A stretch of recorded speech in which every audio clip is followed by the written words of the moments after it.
Гисар хагалгаа. Хизээ санал болгогддог мөн хэрхэн хийгддэг вэ? Гисар хагалгаа нь хөвлийн урд хананд болон умайг зүслэг хийх замаар хүүхдийг гарган авах мэс заслын арга юм. Орос улсад гисар хагалгааг өөрийн хүсэлтээр нь биш, зөвхөн хатуу эмнэлгийн заалтаар л хийдэг.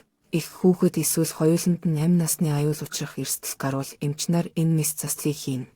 Хүүхдийн талаас гисар хагалгааг хийх заалттай тохиолдол гэвэл нэгдүгээрт хүүхэд төрөхөд тохиромжгүй байрлалд байх, жишээлбэл арцаг, хөндлөн эсвэл нүрээрээ гарч буй байрлал. Хоёрдугаарт ургийн гипокси ихэлсэн, өөрөөр хэлбэл хүчилтөрөгч хүүхдэд хангалттай хүрэхгүй умаан дотор байхад шаналх болсон үед.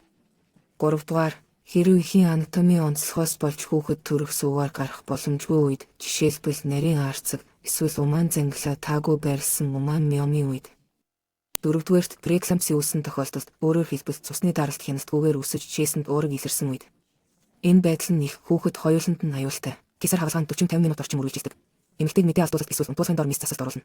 Шархыг өөрөө шимэгдэг утсаар ойж дараа нь 12-оос 24 цагийн турш боолт тавьдаг. Шархыг өөрөө шимэгдэг утсаар ойж дараа нь 12-оос 24 цагийн турш боолт тавьдаг. Боолтыг авсны дараа шүршүүлт орж болно.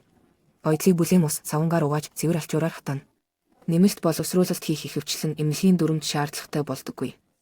Харин ойдлын байдлыг сайтар ажиглаж, ойдол задрах, өрөвсөх, эдэлхээс сэргийлэх нь маш чухал явдал юм. Гисар хагалгаа бол түгээмэл мис засал бөгөөд эмч нар үүнд туршлагатай. Гэсэн ч энэ нь амь насыг аврах зорилготой гэдгийг санаарай. Тиймээс төрөлтийн үед эмчийн зөвлөгөөг анхааралтай сонсож түүнд итгээрэй.